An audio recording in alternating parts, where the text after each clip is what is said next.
راسیا بو یریمه هیوی دنگ بدانا گلیمه هیوی راسیا بو یریمه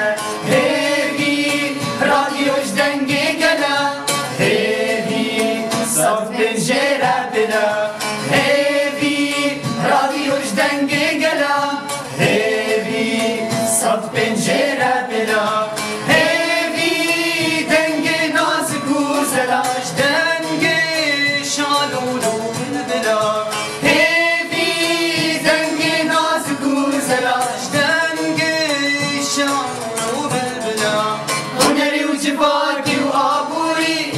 شاندن زنگیمه هنری و جواکی و آبوری تی و شاندن زنگیمه هیوی هیوی هیوی هیوی رنگ دانا گلیمه رنگ دانا گلیمه رنگ دانا گلیمه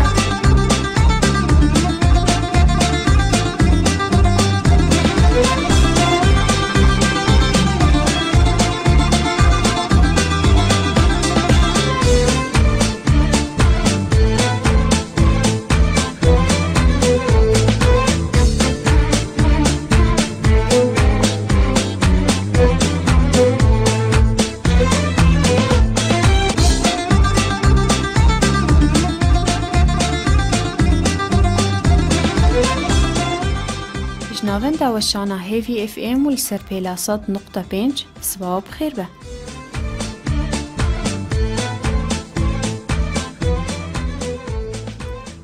صباحا كانو صباحا كخوش صباحا كبخير وآرام جهدارن هيفي اف ام را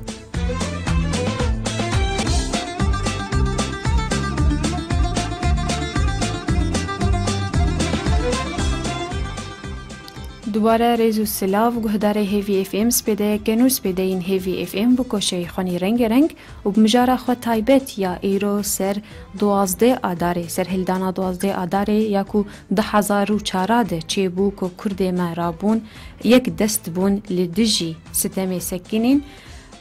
ایرو سالوگراوی 13 دیساکه دبیجن سباو بخیر به و ایرو خلق اسپیده یا هیوی اف ام تایبت به لسر هلدانا 12 آداره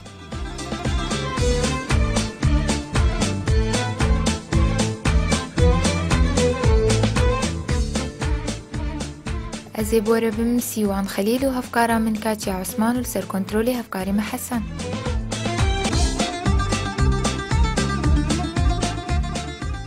صباح بخير بكاتيا صباح بخير بحسن صباح بخير بسيوان صباح بخير بحسن صباح مو جهداري ما يكل ما جهدارتكن ام جوالت بجن صباح كانو صباح كخوش صباح كبازادي به باران دوباره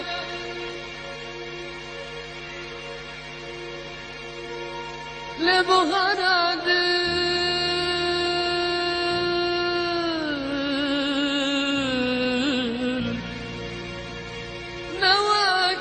جاره قامش لكامه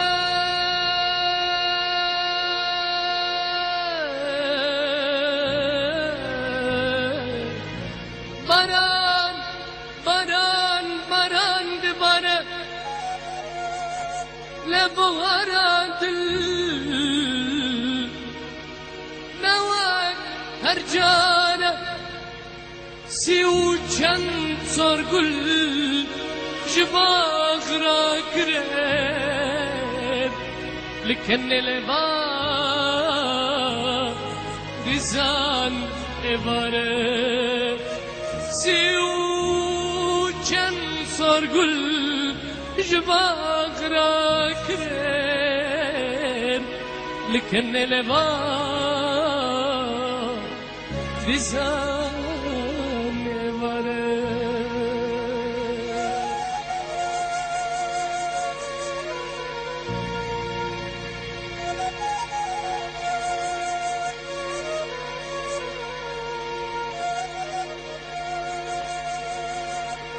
قامش لكامه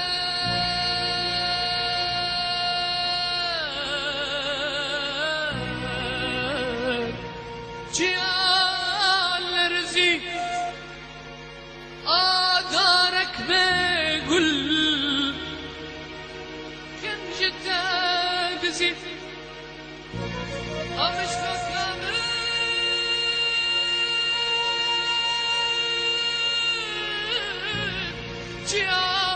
جيا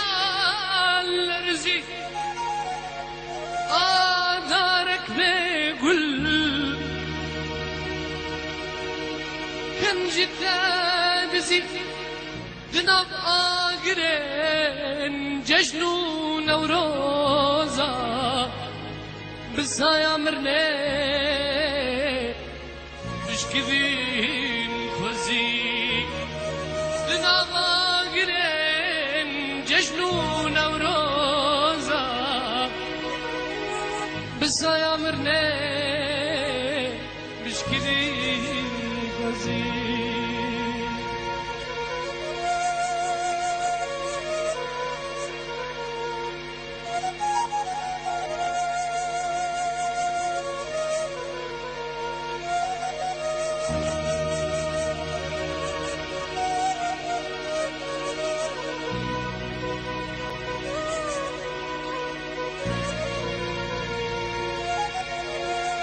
قامش لك من ممك خمقينة أفرين لهنبار كلك ببينة قامش لك من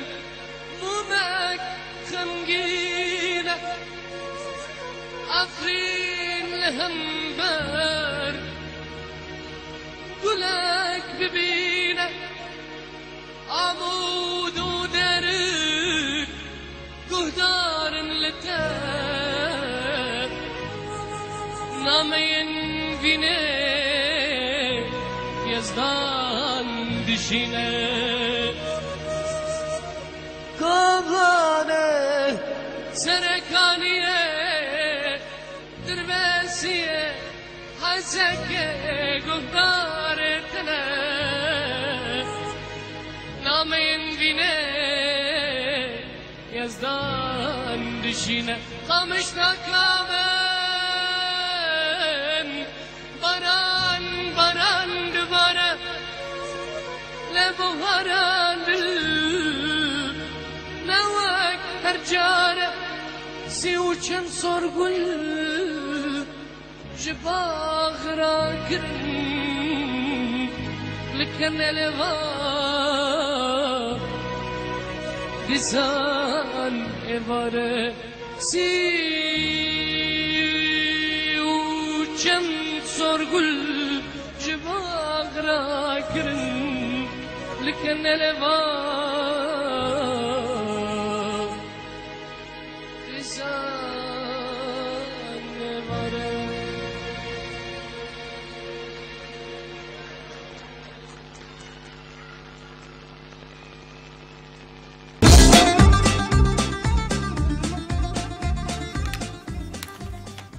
دوباره رزو سلاف و گهداری هیوی اف ام جسر پیلا 100.5 کشه می دست پی بکن وک هردم دست پی که دمی روشاس قایل باجار قامشلو در دوراوی هر وها هنر خندراون بیانی البازار باجار قامشلو مجوره پیشکش بکن.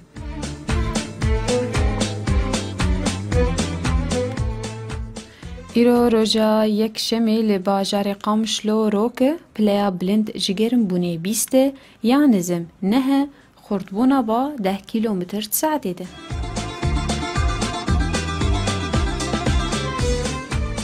هروال عمود جیروک و هن عور هنو پلیا بلند جگرم بونه 21 یا نزم نه خردبونا با 11 کیلومتر ساعتی ده.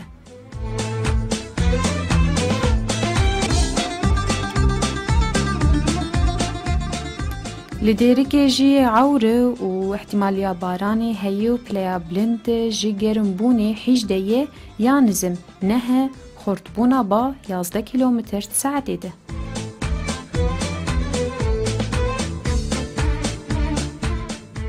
هروهال دربيسية جي عورة وروكو بلايا بلند جي جرمبوني 19 يانزم نها خورتبونا با 9 كيلومتر ساعتي ده.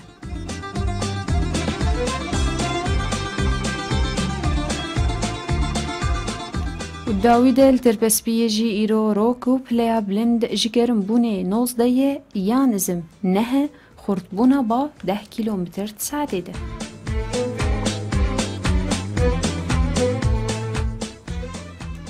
نرخن دراون بیانی لبازار باجار قامشلو.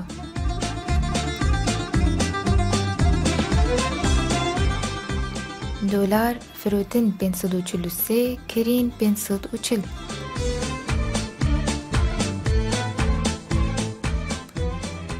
دوباره دلار فروتن 543 کرین 540.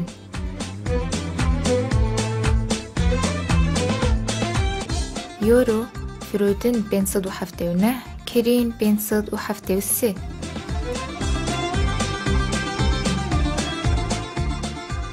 دوباره یورو فروتن 579 کرین 573.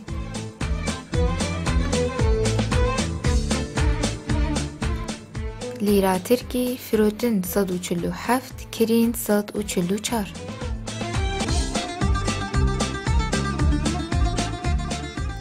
دوباره لیره ترکی فروتن 147 کرین 144.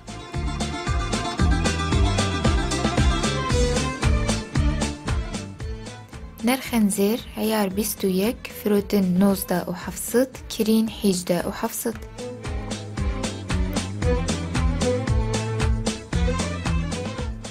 عیار 18 فروتن 15 و 600 کرین 15 و 400.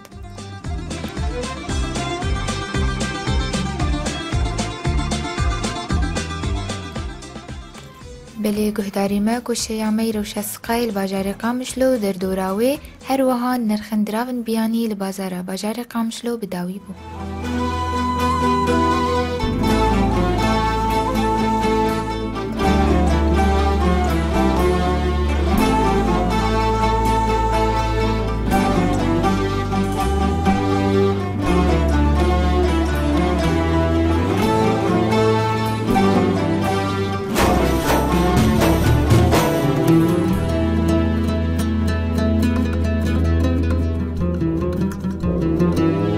مشلوم بنگه شیران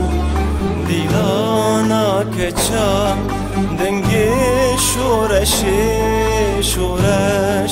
خوردان دنگی شورش خوردان مشلون اینی کا کردیم خیدانا عردیم هیالا ولات نوشا ابدیم هیالا ولات نوشا ابدیم غامشلون هر بویر تو آمدهیم تاجل سری باجاراییم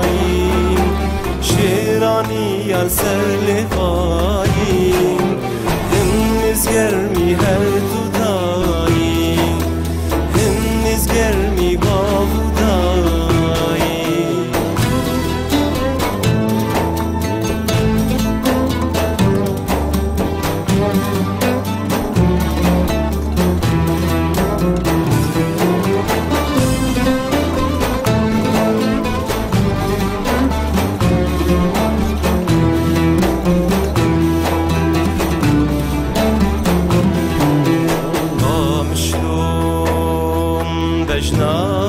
گیدان دنگی شهیدان پیرام ریدا جادات ولقان پیرام ریدا جادات ولقان کامشلو کلبرینا بکم وانجا وکل بکم سرسالا گش بکم بشاهی و حنکم سرسالا گش بکم بشاهی و حنکم کامشلوم هر بویر تو آمدهیم تاجل سری باجاراییم شیرانی ال سر لفاییم گرمی هر تو داییم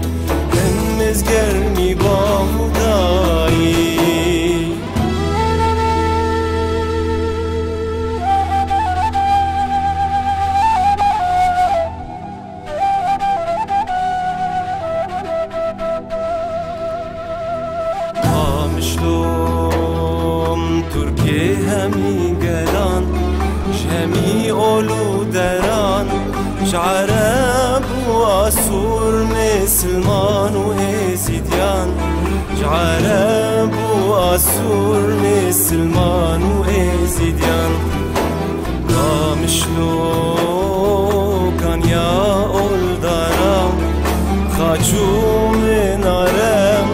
دوره هجرا هر سبین دارم دوره هجرا هر سبین دارم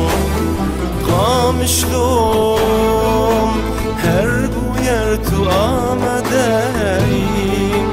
تاجل سر باجارایی شیرانی ال سر لوایی همز گرمی هر تو دایی همز گرمی با خدایی همز گرمی هر تو دایی همز گرمی با خدایی. دوباره ریزو سلاف گلو خنابش گهداری هیوی اف ام رژیسر پیلا 100.5 دوباره هم جورد بیجن سبه که بخیر به سبه که به آشتی به سبه که به آزادی به و صد رحمل گوری بکروان کرد و کردستان ین سرهلدانا قامشلو ین 12 آدارا 10,004 ده یکو لدیجی ستم سکینی نهولدان کو دنگ خواه بلاف بکن و درخین سران سر جیهانه بله گهدار مج بو بهتر عمل سر و بویره بتایبت با آخوین ایرو کو مهولدا کو سپیدیا هیوی اف ام بتایبت لسر و بویره به مرای آنا که الاستودیو برز محمود عمر او پارێزەر محامیە بێتر دووارێ ماف د کار دەکێت کۆمەلا ماف دە یانجی درێخستنا ماف دە کار دەکێ هەروەها ئەو بوو یەک ژێ وان پارێزەرێ ئێک و دەرباسی دادگە هەیبوون دەرباسی مەحکەمەی بوون تاکو پشتگirtiya wan kesێک و هاتن girtin xortêmeyî Kurdan ê ku li bajarê Qamişlo hatin girtin duê demê de sibat bixêr be mamoste بخير وسلامت رجل سلاف بله دەستپێکێ de mamoste Mehmûd em dixwazin bêtir li ser serhildana bajarê Qamişlo yan intîfada Qamişlo an biaxivin û çima ew dem bi taybet bû اجي دبيجم دستبيك دا سلاف وريز الوابا كروانين قد دوزده اداري دا شهيد كتن سلاف وريز لوان قرتين قول برخودان حتى رجا داويد قرتي قهادا سلاف وريز جوا خبات كاريش درفي زندانا دا ايقو روج بروج خبات دكرن دا قوم لطيما دوي بياري دا سركفي هەگەر ئەم ڤەگەرن شەرت و مەرجێ 2004 بەری بوویەرێ دوێ ئەم بزێنن هێڤێن لە هێلا کوردی هێڤێن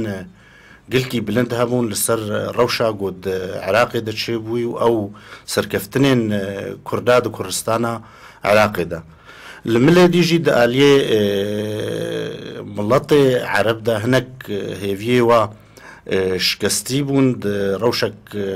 ئالۆز دەبوون هەستێوان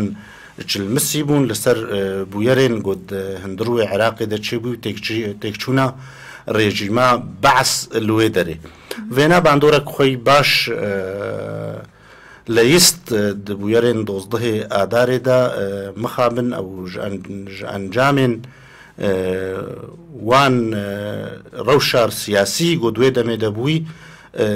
وك چاورشيكي زكرشيكي هندروي ملطي عرب دا قلكي خورت بوبو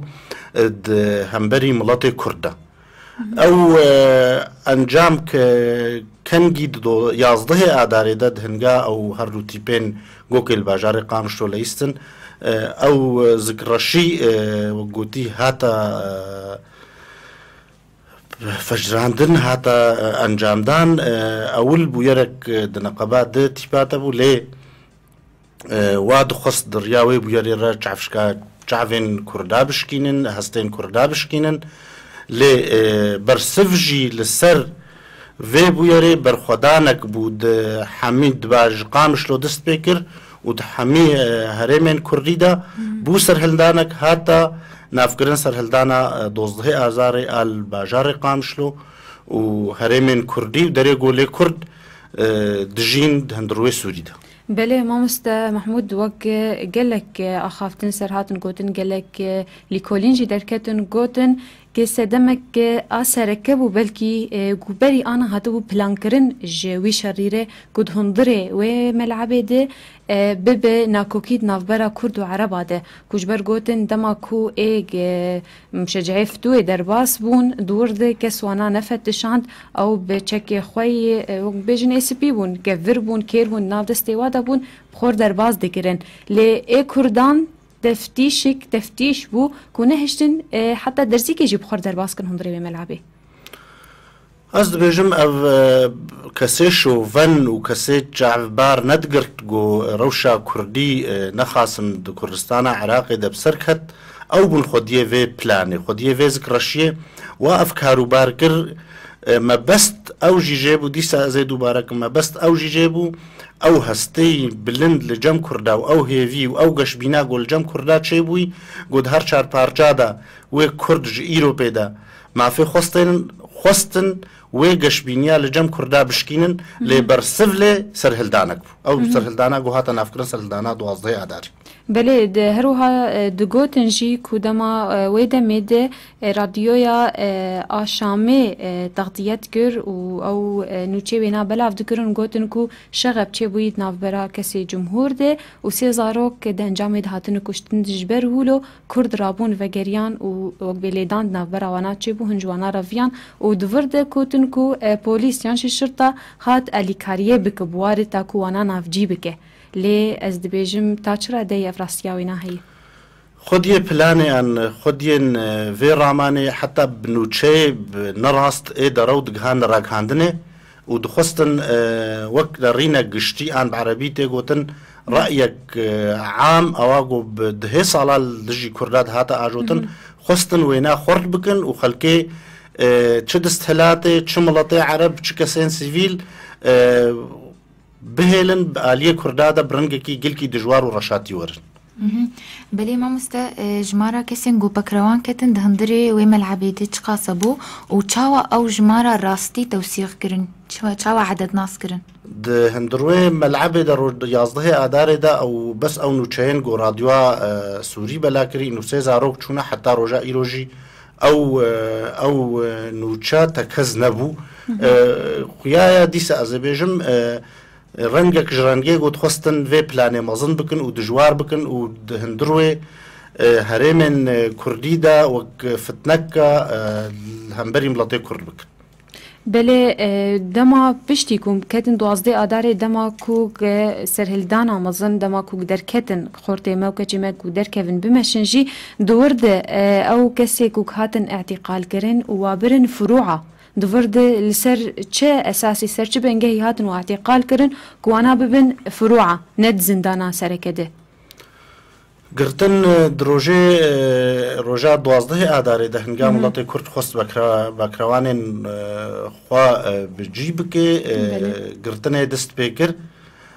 او گرتن جی برنگه کی گل کی هوانا بو بده خورتا وقت بعربی تین افکرن سر هویه هات نگرتن خلق جکولانا هات نگرتن خلق جره مالا هات نگرتن خلق دجه کاری خدا هات نگرتن و گرتن چه بود رینما ند زندان ناسکری دا و ند جهه اولهیه دا و حتی قلق ريد جينمان حتى خلق برن جهنا ناس ونديار وحتى جهن نزندان بون خلق مد هندروي وادا او دركرنا زندان الهمبري ملاطي كرد بلي ما مستأو فئاتي انجي تماني خورتا قاوا قرتن كي بتايبت خستن بنتعافي خود قوا بقرن اردوين شورشا او سرهلدانا كيجا ولاتي بي جينجن ان خورتن جبرولوجي وجينجو خورتي كردانا برچعافي خوش مارام مظني بهتري هاتي قرتن جگنجابو تمنين وزاروك ناف مخابن يعني زاروك 12 13 سالي دس بيكرن تمنى حتى عمري سهو بينجا كسن تمن دريج كيم بون دناف قلت هذا بهتر جگنجو خورت بله دما کوگ او راهشتن جندريج فروعه وابرن زندان سركيان السجن المركزي بفرد چاوا او برن هر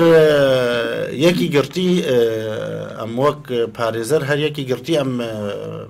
پیر درونشتن چه هندروی زندانە دەهنگا ئەم دەچوونە سەرداناوە پشتی ڕەوشنێکی ئارام بوو هەر گرتیەک چیرۆکە کوی بدل ئێش هەیە ڕەنگێن توندی ئێگۆ دژی دەهاتنە پێکانین ئالاوێن توندیە ئێگۆ دژی وا دەهاتە کرن ئەس دەبێژم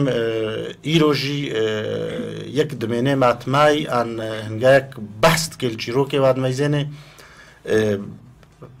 حێستر چاوەیەکی ڕەتێن تشتن هەنەیەک نکاری و زوار بێژ بليش خماني أو برشي برسي با ما مستمع وتبانا دماغ وقف كسن هان برن هندري زندانا أو تشاوا بوار تعامل دكرن تعذيب بتشا وايبو بتشي ويبو از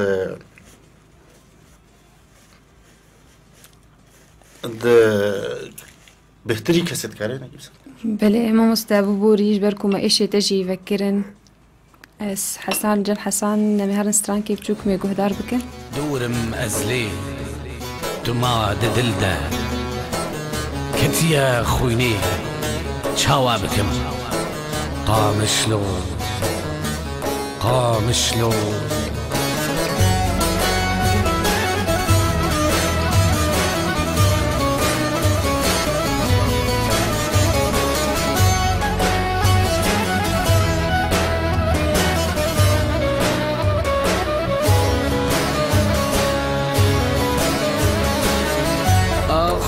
إيشات ماچ دكم لتكيا عشقي سلاف دكم قرتبك إيرا بيچابن ديسا أستب حميس دكم دورم أزله تماد دلده كتيا خويني شوابكم دورم أزله تماد دلده كتيا خويني شوابكم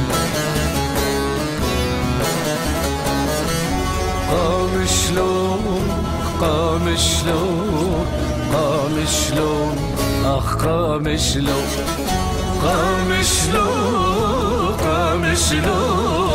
قامشلو واي قامشلو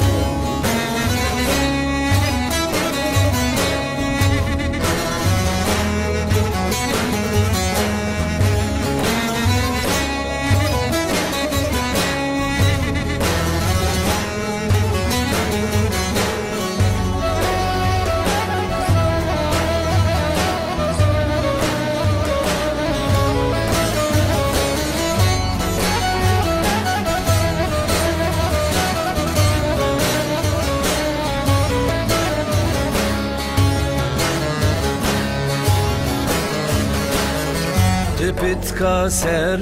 زماني كل رتم روانو دنجي دل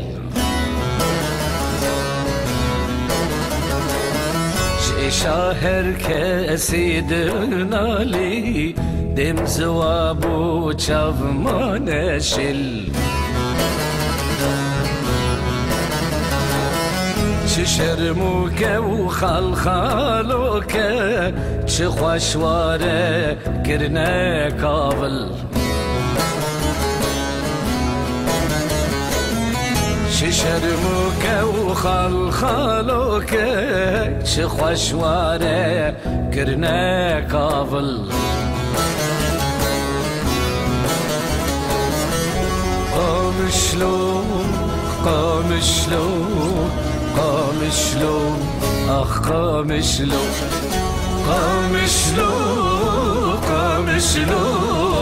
قامشلو واي قامشلو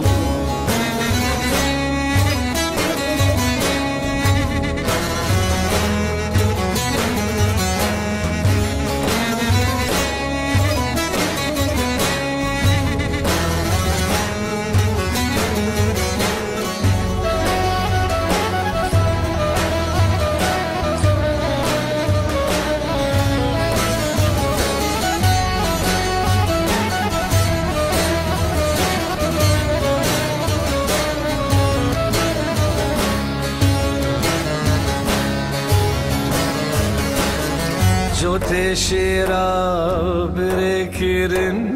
جبو ولات قولي كيرن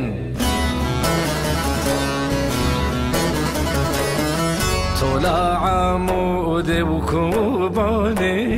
جدف خوينا خوش راكيرن شنات صداره وكن بهاره شارفيني بنافكيرن شنات صداره وكن بهاره شارفيني بنافكيرن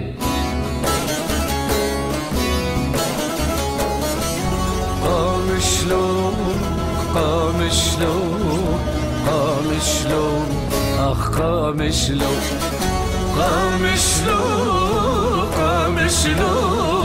قامشلو واي قامشلو قامشلو قامشلو قامشلو واي قامشلو قامشلو قامشلو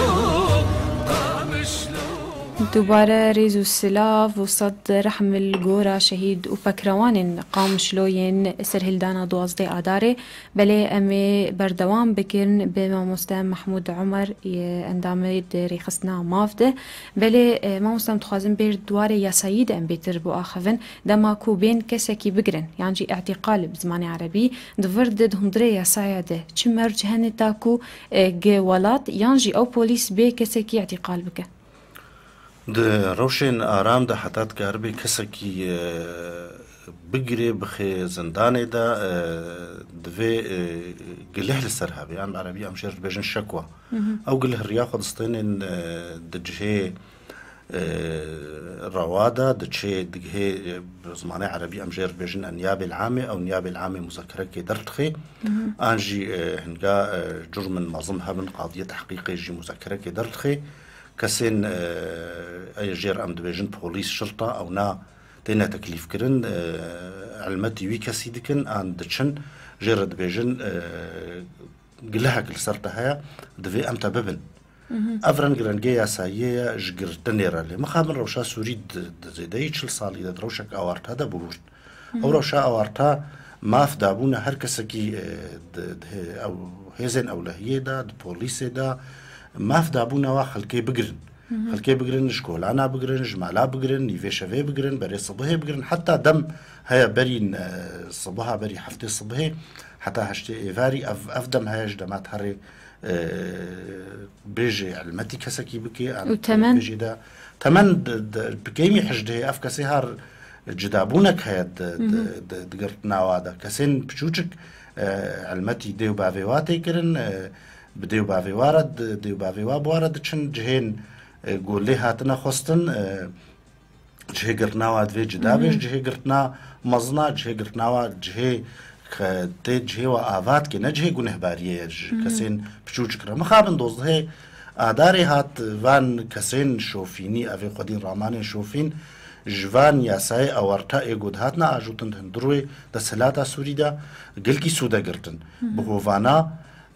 بريز نج تمرة نج دمرة نج خلكيرة نج ياسايرة ملاطيمة بدها بشربو بصدا هاتنا قرتن وهاتنا عفيتن بني جهي اولهية دا وبني زندانا دا بله د ورد دما کوگ اف کسی هانه کوگ بین گرتن اما دید کول روژا 12 آداره ده تشتک جوایا سایا نهات بکار آنین تندری و گرتن آده کو گرتنک عشوائی بود کارو بیجه کیت کت پیشیا واده کول سر کملک اول سر هاو یاوانا نیویسانده بو کو کرده یانج دوره که کردی جدایک بونا وینا دهات گرتن د ورد دما کوگ وک پاریزر بین الیکاریه وانک سار بکن نکارن دهندری دادگاه هاد دعوی بکن کو افتش شاشه یانجی گهنادن وانا چیروکا 12 آدار چیروکا گلکی دریج بود جهه اولهیه داد کسی نکاری بو نتیکل دانا نج خلکین گرتیا نج مالباطین و نج پاریزرات افجید و روشا آوارتای نیا سعی آگو سوری تیرا بخور من نکاری بو امتیکلیا بو عرب کن روش هنگا آرام بو خەڵکێ مەی گرتی دەرباسین زندانێ ناسکری بوون دەرفەرچێ بوو گو ئەم کاربن وەک پارێزەر هەرن وانا ببینن ئەم کاربن ژوارە وەکالاتا چێ بکەن ئەم کاربن بەرەوانیە بواردە بکەن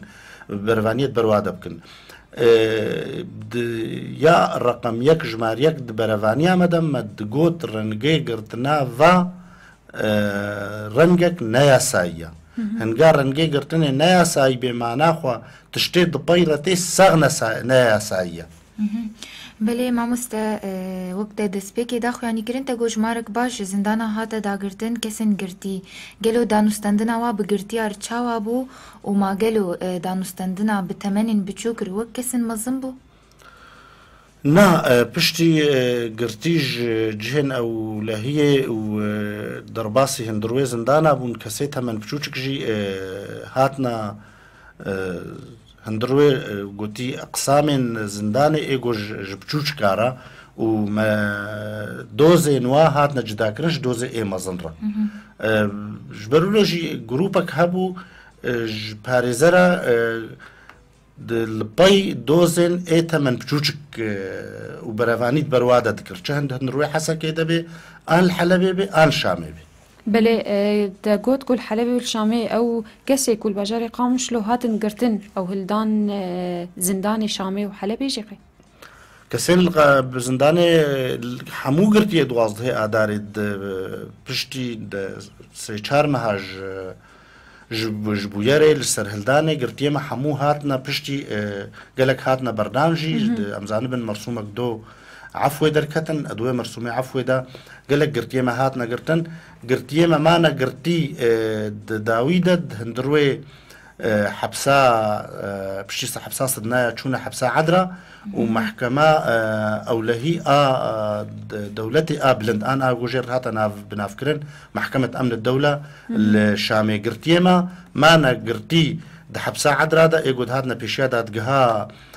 عسكري أن أجب عربي جربين المحكمة العسكرية الأولى والثانية لشامي ومان البيش جروبك جمارك ديما بازده كسبون دهاتنا بيشيا محكمة أمن الدولة آل شامي بله أو كسي بكروان بون إيكو شهيد كتن بن وين إشكال جاكرنا يانجي تعذيبا كد هندري زنداني ده كو سروانا بهات كارانين هجمارا واقشتا چند حبا هجمارا قرتيه دوازده آداري بداوي جها سهو يكسي سهو يك بله أي بكروان أي بكروان ده هندري زنداني دوش درفي وين هذا نا ند هندروي زنداني ده إيد نشانة بلندج بكرواني ده هند بن اشكنجي ده هاتا كشتن شهيد فرهات بو إيجو قلكي بهوانا بيرا هاتا دانو ستاندن وتاليد بن وقوتيد تندية ده تمني خوا عمري خوا بوارد بله هجمار جهشتا سهو يك دبو هجمار داوي لوك توثيقن ايكو حكومة سوري درخستن كو هجمار جولو قلكي كيم تربو اف كرد هنا دخوازن كو هجماري زيدا بكن دفرد اف سهو يك حبي كو تدبيجو كو توثيقاتن جيانا خوجدستانه د سرهلدانا دوازدي اداري ده نافي وانا بتوثيق بتمني وانا وبروجا كو جيانا خوجدستانه نافي وان هناك هيلين سياسيفا وهناك دەستگەهێن مافێن مرۆڤ وێنێوە و ناوێوە و ڕۆژا گۆ شەهید بوون و تەمەنێوە هەمووژی گوتی تەفسیرکرینە بەێ مامۆستا ئەو نسبا کەسێن گۆمان هەندرێ زندانە دەه لە هەر باژاری چ قاسە بوو گرتیەمە پشتی مەرسومێ عەفوێ یەکەی و دووە 139 گرتی هاتنە پێشە محکەمە عەسکەریە ئەول و دووە لە شامێ وبازده جينجي زور آفابون هذا بشيء محكمة أو لهيا بلند أجر دوت المحكمة أمن الدولة أو جيل الشامي بله ما مستو کسی گوهاتن گرتن د سرهلدانا دوازده اداری ده چه سون جواب و چه تهمه جوار هات پیش کش کردن حتی گوهاتن گرتن سونجه گل دجی گرتیه دوازده اداری بون او سونجه گل به هر کسی که کرد و جوجات تفکر سیاسی هندروی سوری دش پنجو هفته و دست بگیری حتی رجا ایرو او دخوازن في ولاتي بارچكن او دخوازن هستينه تويه هندروي في ولاتي بشكينن او دخوازن قتكش في ولاتي بكن و قريدن بولاتكي ديفا ان بكردستان مازن فتخواز شتي دخوازن بيجم دانوستاندنا تفگرا سیاسی و تفگرا یاسایی و تفگرا پارێزەرە هەندروێ دۆزدهەی ئادارێ دا برەنگێکی گەلکی بڕێک و پێک بوو کۆمیتێک هاتە ئاواکردنش پارێزەرە کارێ وێنا بەرەوانیت بەرگرتیە دۆزدهەی ئاداری بە ئەف دۆزە هەرەکێ ڕقەمەک ئاژمارێک ژێرە هەبوو هەر باژارێک هەندروێن هەرێمێ کوردیدا و دەرێک و کورد لێ دژین ئەو دۆزە ڕقەمێک ژمارێک ژێرە هەبوو هەر چەند پارێزەرێک کارێوا دبەر وی مەلەفیدا کار بکەن مەلەفێن قامشلۆ جدا بوو دێرگێ جدا بوو سەرێکانیە جدا بوو حەلەبێ جدا بوو شامێت جدا بوو محکەمە ئەولەهی بلند جدا بوو ئەف هەمووژی دۆز بوون و هەریەک ژێرە ڕقەمەک و ژمارەک هەبوو بەرێ هژمارە ئەو کەسن پارێزەر یەن عەرەب و یەن کورد چەند هەبوون ئەم کۆمیتا بەرەوانیە دەئات پارێزەرێن کورد ئەم 11 کەس بوون گەلک خۆرتێن پارێزەر عەرەب لە شام و حەلەب بمە پشتەوانی بمەڕەتکردن ئەو کەس سلااف ژوارە جێڕێز و احتیرامێنە حتا ڕۆژاییرۆ بەلێ دەماکو ئەو گرتیە هانە حەلەکردن محکەمەی دادگەهێ تاکو تحقیق بوار ببێ و بریار سونجێوانار دەرکەڤن گەلۆ چاوا بوو قبولکردن کۆنای حەلە بکەن دادگەهێ یاننا پشتین بویەرە بشەش مەها بویەر هاتە ناسکردن هەموو ئالیا ئەف پلانە گۆچێ بووی لەسەر سەرێ کووردا پلانێک بوو لەسەر سەرێ ڤی وڵاتی بگشتی و تەفگەرا سیاسی و تەفگەرا مافناس هەندروێ هەرێمێن کوردیدا ئەزێ دیسە بێژن باش بڕێک و پێک دۆزا دۆزدهەی ئادارێرە داوستا کاری بوو بسەر بکەوێ و بێژێ خەلکێ کورد نەئاڤن کوردژ ڕۆژاک و کار دکن مافەکوای ڕەوات هەندروێ ڤی وڵاتی دەهەیە گرێدایە خاکاویڤە و هەبوونای وەک مڵەت کورد ڕەنگێکی هشکەرە داوا دۆزا خۆتکن ئەف تشتێک و بووی پلانێک بوو لەسەر سەرێ کووردا و دەستهلاتێ هەنگە ئەف ڕەنگەی هات پلانێرە ئانژ بوێرێن دۆزدهەی ئادارێ سەرهێلدانا دۆزدهەی ئادارێرە هاتە خویاکردن ڕەوشنێکی هەموو هێلا ئارام بوو بەلکی وەدی دوێ دەمێ دەژی سەرۆکەی سووری دەرکەت هەفپەیڤینەکێت قەناتا جەزیرێ دەرژ گوت گۆ ئەف تشتێ بووی چ دەست درێژاییاش دەرڤە سەر نەبوو ئەڤنان نەموو ئامەرەک بوو ئەڤنا بویەرن بوون هەندروێ و ڤی وڵاتی دەچێ بوون و کورد پێکهاتی کە سەرەکەنە ژ جڤاکا سووری و چێ بوو بێ وێ چارەسەرکردن هەندروێ سووری دەژی پشتی ڤێنا و خەباتا کووردا و بەرخۆدانیا گرتیات هەندروێ زندانادا مەکاری بوو ئەم دەستێ خۆدەین لەسەر برینێ ئەم مەکاری بوو ئەم گرتیارە بدن و بستێنن مەکاری بوو ئەم محکەمەی وا دادگەهێ وا حازر ببن داخوازی بەلکی گشتی چێبوون و ئەف مەلەفێ دۆزدهەی ئادارێ هەگەر بەردەوام ببێ ڤی ڕەنگێ هانە وێ نەیە تەنێ زرار بگەهێوانە ئان بخسرن وێ کورد بێ وێ بخسرێن حتا دەستهلاتە بێت هەندروێ ڤی وڵاتی دەجی ji ber wilo jî danûstanek belkî astên gelkî bilind deçê bû di astê yasayî deçê bû nû ev kesên hay girtî divê werne berdan baş kar li hêla siyasî çêbû li aliyê komîta parêzeran de çêbû me wek namekê hilda duê demê de ji reîsê cumhuriyê re me got lêveger diva dozê heyîdî çil pêşiya محکمت امن الدوله ده ان چل پیشا محکمه عسکری لگور دستورا سوری لوگرا داوی او مافدانه رئیس جمهوریه کاری وادوزا بسکنینه ان واکسید بن سها وادوزا دتینه توان بارکن واکسا برده براستیجی و نامه سپاس هر کسی گو او نامه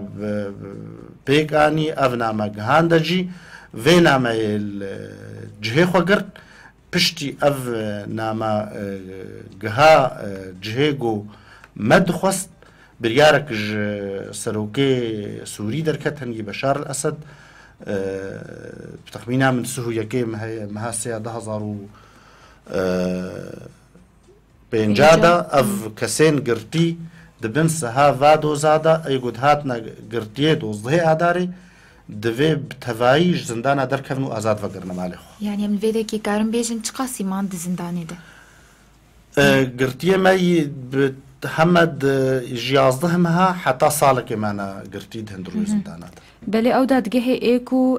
معتقلین میان گرتیه ما او برن ویدا و اف پاریزری کو پیش گرتیا وانا گرتن ده چه دادگه بون چه محکمه بون و چاوا پیش گرتیا و گرت و چه بریار دمافی واد درکده. دیس أذربيجان بالجمارات هالي ده صدوسه نهكس البيشيا محكمة عسكرية يك ودول شامي المحكمة العسكرية الأولى بعربي المحكمة العسكرية الثانية ملفك دي دوسك دي هابوش قرتين خلقي ما يزور آفارا جمارا وبازده كسبو ده بيشيا محكمة أولهي آبلند هاتا نافكر محكمة أمن الدولة قلنا هي واديس أذربيجان قلنا هي حمواجي بهتر بقشتي پارچە بووناوی وڵاتی مەسئلەی شەواڵی بوون مەسئلەی درێژایی لە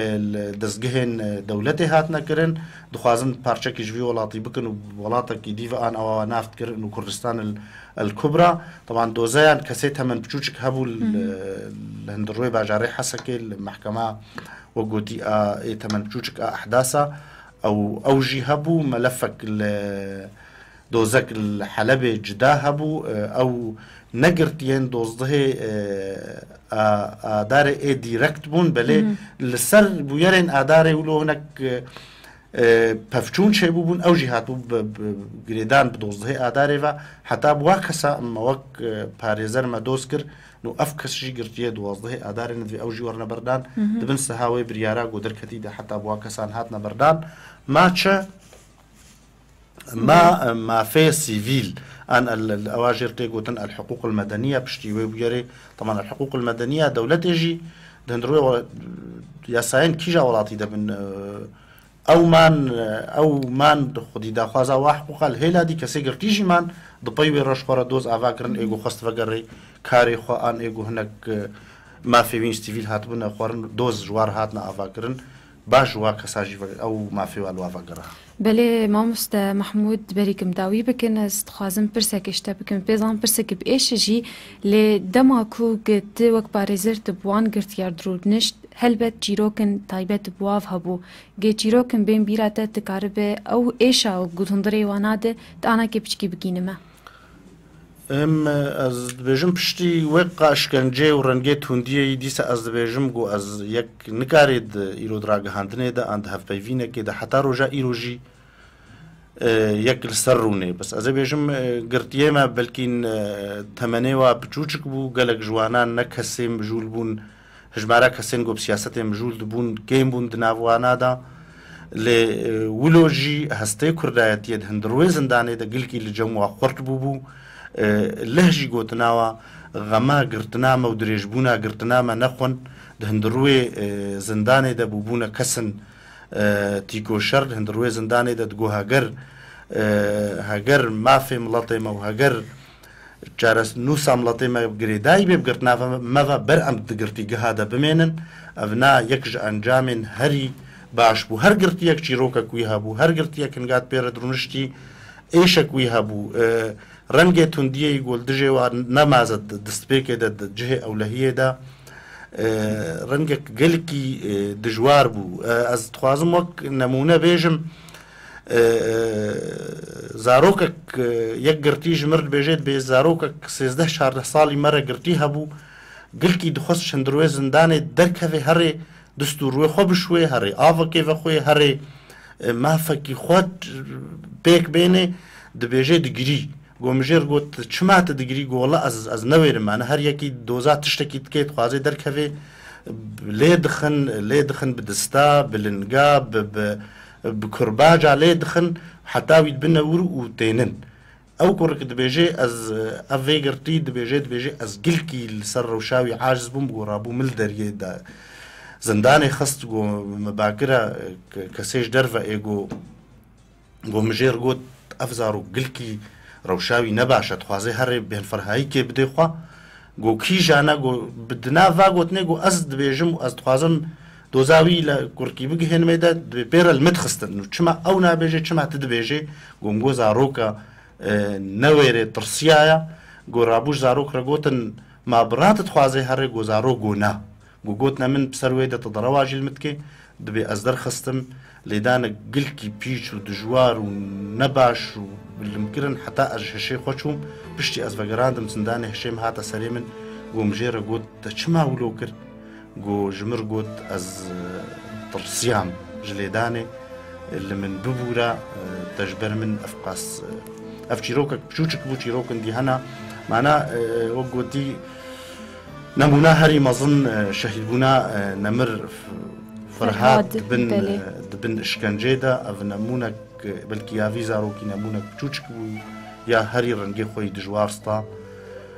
شهيد بونا نمر فرهاد بله مامست دما کوگ نمر فرهاد ویبرن زندانی دورد اون نکاری بون اون بگهجنه تاکون کاربن وینا درخن جار سریک جیر ببینن جبر کو دعو الباف وینا کرن کو وینا بینه باف وینا دسپیکه ده او کوری خونه دا دما کو جیر گوتن لیکولینک بچوکه دانستاندنک بچوکه تحقیقک امی وینالته وگرینن او سوز دانه لمخابن دما کو وینا دست خو کوری خبر ويجي هلدان زندانا حسكه يا مركزي ودور ده رنگ كش تعذيبه نما جش كان جاكرني نما كو السروينان نان كراني موك فاريزر حتى قرتيد هندروي روشا اوارتادا اجر قوتن قانون الطوارئ موك فاريزر من كاريبو امدان استاندني وتيكيليا ان برفانيه برغرتيا دبكن حتى نك درباسي زندانين روانه بون وهادنا بيشادات جهه ناسكري مخابن اف رنجك رنجي بن بيكرنا ما في مروفا بو اقود هندروي سوري ده صاله بردوام كر وج انجامي وينا معنا البرشع بما حمواجي نتحمل كرنا خلكي وخلكي رجها نفساداوي وشورشك دهزار ويازده حتى رجائلو خلق الدجي بن بيكرنا ما في وال بن ستمع للسروا دا خوازي بو دا خوازي آزادية حموشي في أنجامي في وقودي سياستا أوارتا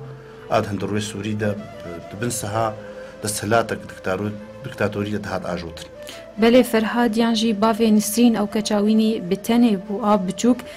دما کو جیانا خوش دستاد هندره وزن دانه لباجاری حسکه گلو دورده در نخستن کو سون جیوینای وکو ام گش بزانن کو سون جیوی بتنه بو او کسم بریندار دروجا کو گه پلیس سوری لوان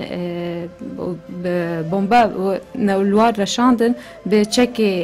سویکجی او هول داك وان بريندارا بگينه خسته خانه يان وانا وشرد هندري مالاند تاكو كسوينا نگره سونجيوي افبود ام مناز دكن ليد دادگه ده چه کرن سونجيوينا كو خاتا كشتن هندري زنداني ده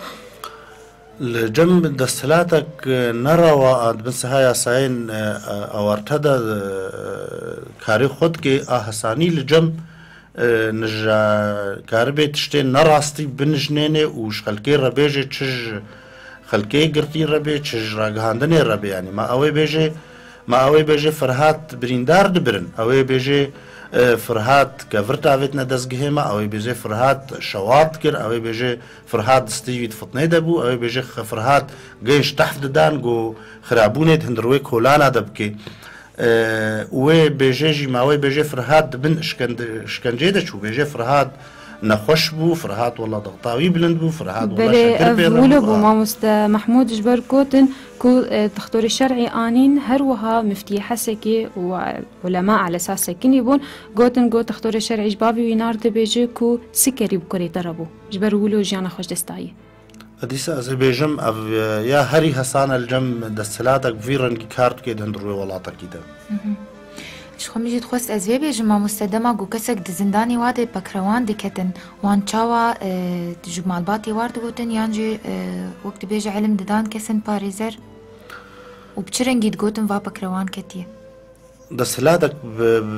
ده صالات دروشك اوارتدك كاري خود من رشيدت كير منظومك شخورا اواقر بوج حمو كسا وش حمو آليا وش حمو هيلا قوالي كار بيبيرا حسانية دستلاتك كلو بجيشكا كي بينه قوي لجم خوا كريا آمور جيرا بيجي بنفيسا أفكسيها والله ضغطاوي بلند بو والله أفكسيها جلطة بيرا تشيبو والله أفكسيها نخوشيكك دجوار بيربو أبت جريدانا مرناوي بمسألة إشكنجي وتندية فنينة. مقالك سباسياتتكن باريزر محمود عمر اندامك جيري خصنا ماف يا مافي مروفان قالك سباس اشترج بو بجدار بوناتا وهولدانا تا كو جمر شيروفا بك هروها كومبيزانن كو تجي جوان باريزر ابو ايكو بشت قرتيه مكرن. از دخوازم داویه دبیجم خسکاد بویرین دوزده آداری سرهلدانا دوزده آداری رنگیش و ونگو ملطي مرة هاتي درباسكرن اللي هالبرجع في ما بي ام هنقال برجع في ما بي امي حموجي الكاري ودا خوازي يك ريزيا كردي بن امي ندا خوازي جو كرد ببنا دهل ان كرد شري هفدو بكن ان روشك قلكي هالو هستياردا تشتي بداوي ناكوكيه بداوي اقول مخابن جها آستاغو خوينها ترجاندن از بهيفيما دوزه آداري بمين سمبولك البرجع فيما تفدا قوام كاربن وك ملطي خلكي دروجي وريدا بجيانك آزاد وسركفتي بجين سباس شوار قال لك سباس اشترجي جبو باش داربونا تفمرة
چپرته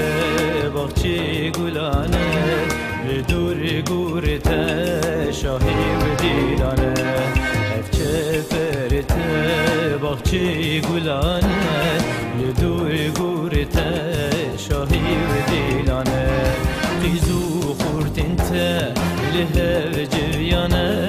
قیزو خورتنته لهب جویانه آلا یا رنگیم بلد هلدانه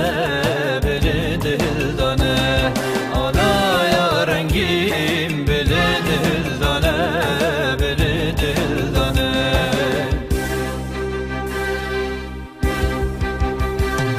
مهر للبیره شرو جنگاته آواز استران تیبنگاته مهر للبیره شرو جنگاته آواز استران تیبنگاته دشمن مخاند گرد لبر سینگاته دشمن مخاند گرد لبر سینگاته آین دربین جبر دنگاته جبر دنگاته آین دربین جبر دنگاته جبر دنگاته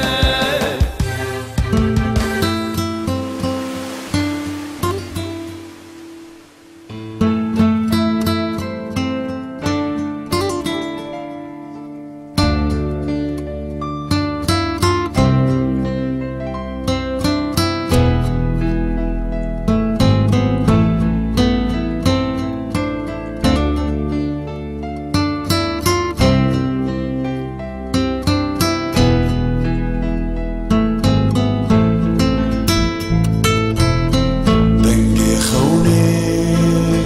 دشیار دکن بلوین ترسی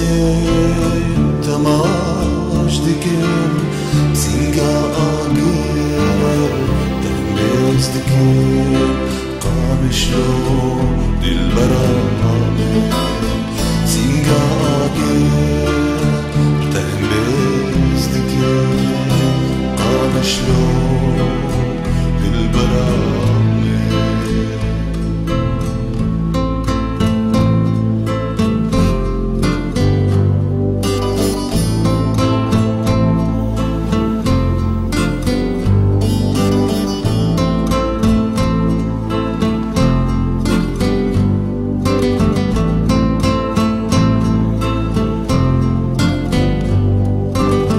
دمرنا أبينا دا أم أبين دارن خوني من هودا وريس مبدارن كبو كاسبي لدور تمارن كبو كاسبي لدور تمارن الزودا كبوكي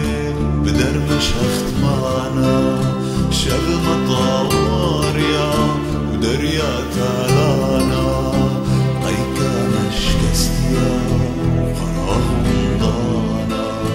قيكا مشكستيا وقراه ضانا قامشلو قامشلو قامشلو دلبرا قامشلو قامشلو قامشلو قامشلو دیلبرا ما حسکرا ما اوینیا ما قامشلویه تو هر هبی قامشلو و صد رحم الگورا بکروانین دوازده آداره سرهلدانا دوازده آداره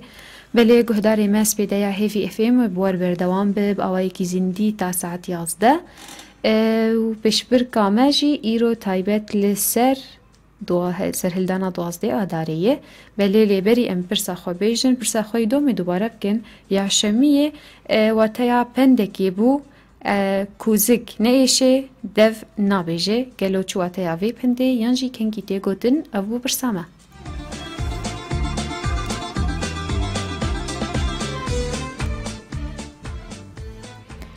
بلي وك جلك داخل يعني جرين كاتشا باوي فادي جيجوت كو أبايا نج دماغو يك عاجز ببي وبشتغل أبوك تشتكي جحسد دي قوايك بحسد يكي مروفكي وحتى جو يعني جبر جوزيكي وإشياء جوزيك نايش دفنا بيجي بير نما حملي زكي يختي بتاقة نما كارف ببوغوت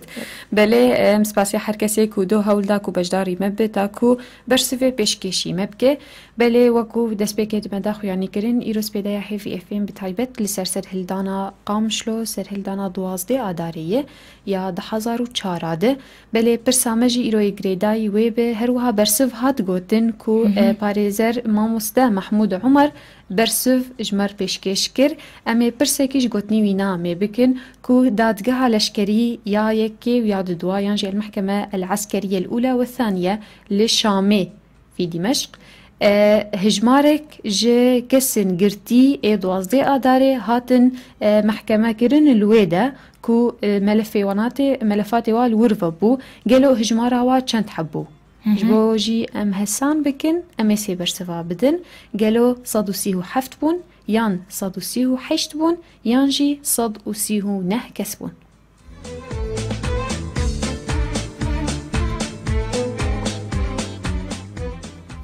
وندكارن دكليب مر بكن دريا هجمارا مي تليفوني دي 429 566 تكليب مر بكن درباري مجارا ما بقى خفن كونرين وهبن يانجي قوتن وهبن هروها انتفلي بيش بركا ما ببن وانها تكليا يكمين بمرايم بيجن سبات بخير به بيجي قو صباح بخير ويسبها تجي بخير به بابي فهد ان شاء الله قال لك سباس اشترى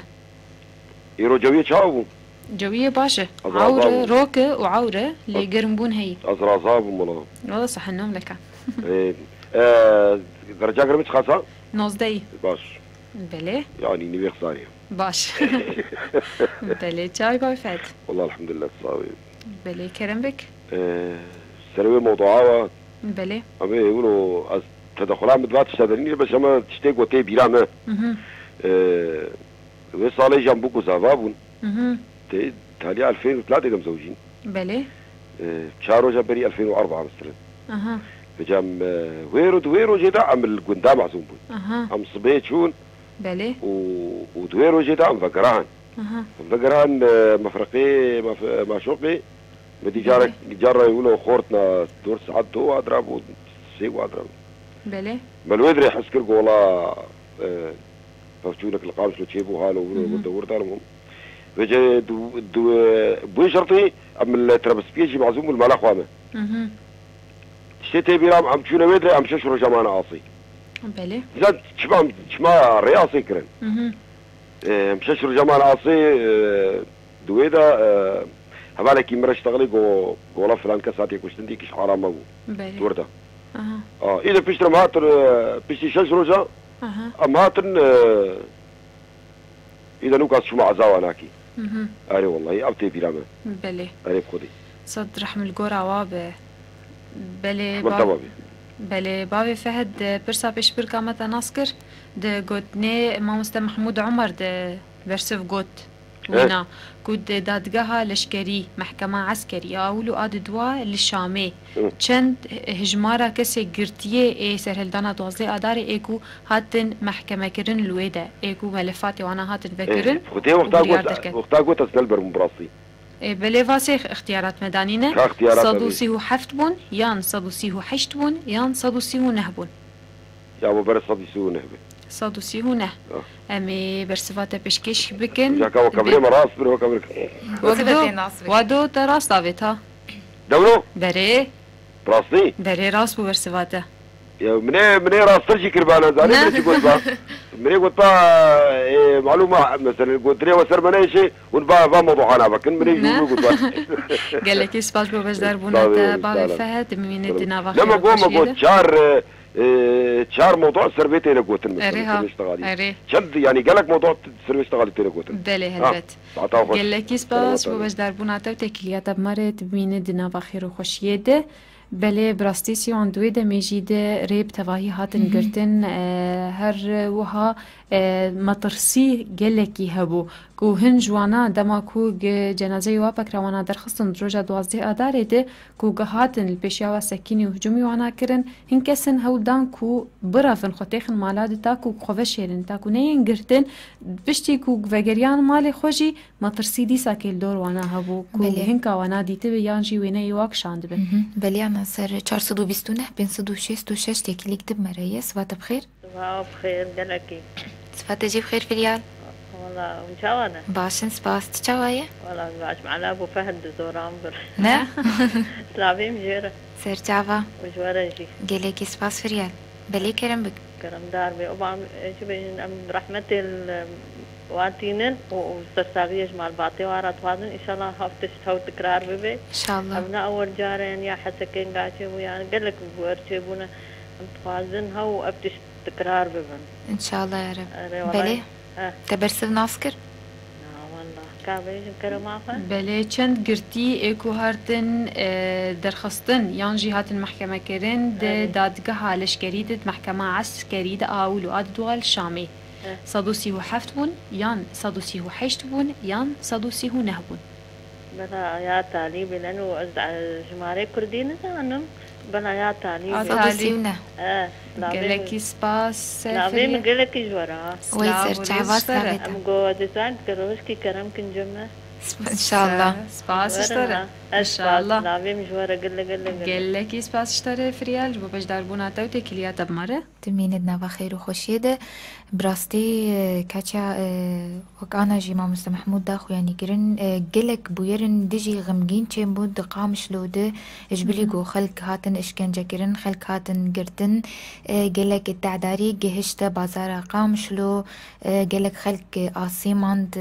دفرا دري هاتن قرتن يعني بويرك قلكي غمجين بو بله وأنا هاتي كليك دب مريم بيجن سبات بخير. وجي بخير. صباح تجي بخير. وان شاوانين. باشن قالكي سباس ديانس. وان صام ربي. ويتصاب ربي. إيرو مجاري وسر دوازي آذاري. بله. از بجنا خبر شهيدي دوازي آذاري الطوينم. بله. وسر زاغيج مال باطا وارد خوازم. سباس. وفعلا روك مؤامرة بو ورشبون بو سرمد هات. وإن شاء الله أبرو هوفا قرن. إن شاء الله. بس تبكنك ودلي مرود غمجين بقو أف تاريختي وأبروشتي. أري والله بخدي دوات فتراتيش خلاو كيم جهاد قرتن. أري والله وجي مال عمري 13 سال بو. دويرو جيت. يعني نفس تاريخي ده. صاروكي أب في الملعب مش خورد ليستن. أو جي قريال قولا صاروكي أب في مورد إلا مأزي هم واضح. بله. ما تشتم أو بسنجيرة قريتا يقسم بالله الله العظيم. دليم سلفا بود لو كيم مظنبو. بله. ما بسنجيرة قريتا أم قول لو كيم تبتوش كده تشلو أهر السنجيرة خد تفكر بو قسم بالله أنا بيجبك ويقينا كان. يعني كسكي نكاي بنصافة كرافيلا أو سنجيل فكرية وشو قيام العبي بلا وقت تاريخي هاد قرطن تاريخ قرش سلمد هاد كيف ورقوق هاد قرطن جانس زانت شلو بو مثلا ما حياش على شاشة إيفاري شاشة إيفاري لاي من هات مجد هم رقودهم خدي لاي ما هاد قرطن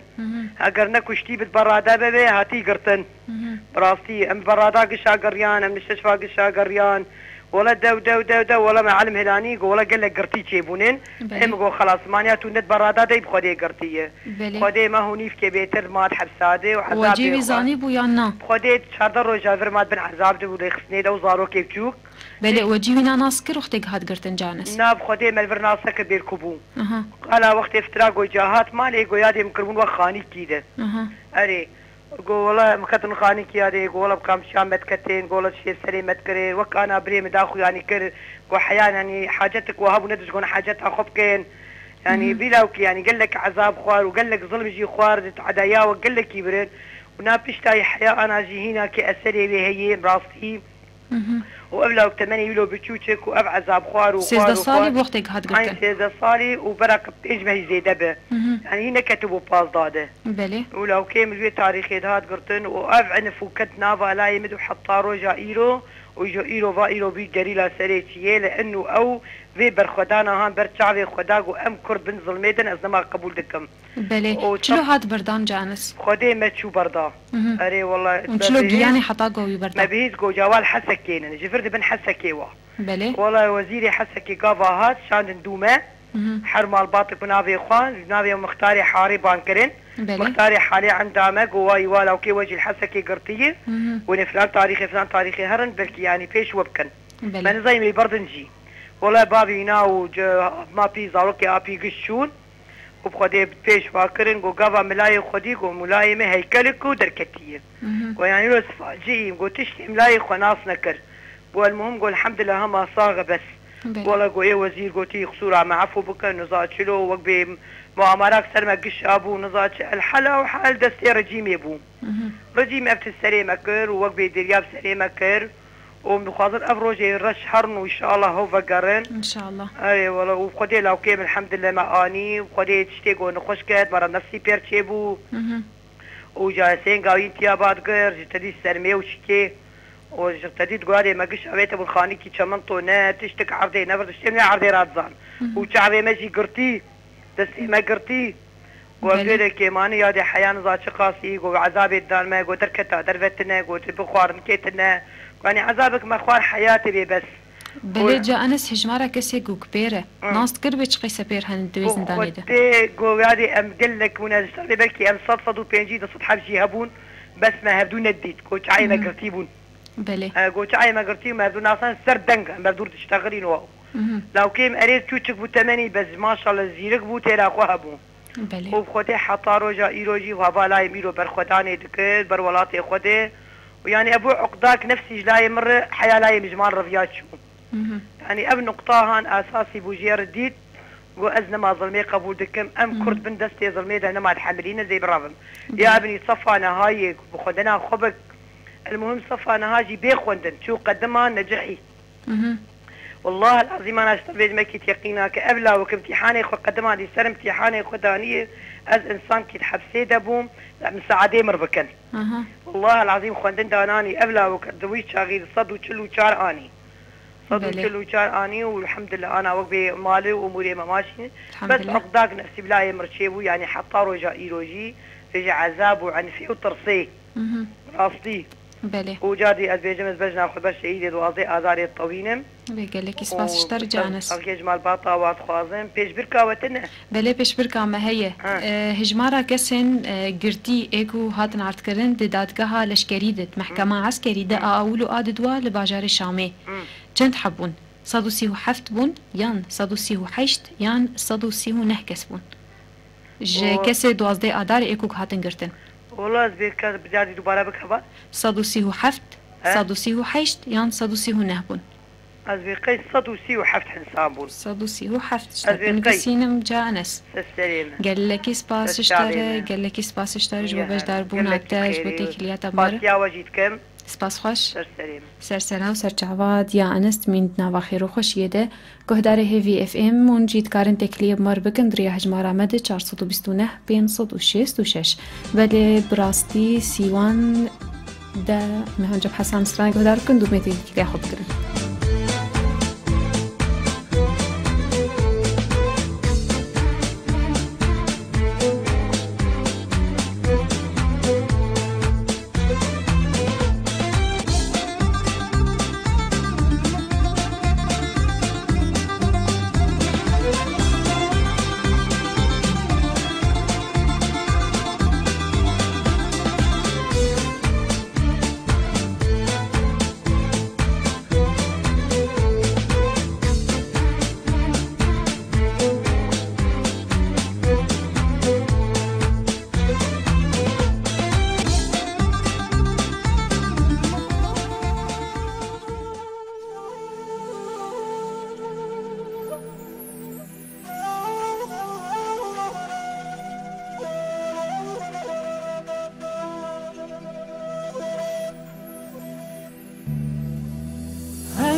چبی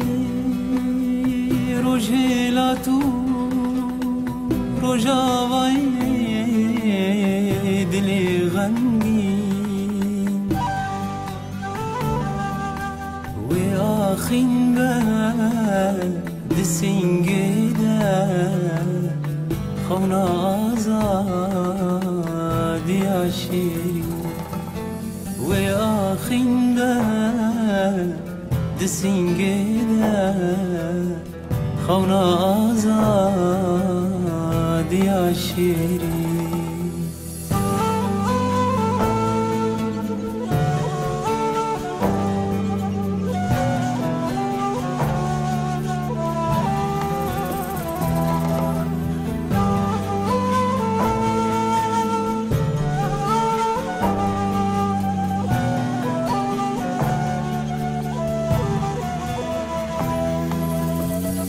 گرچو آوام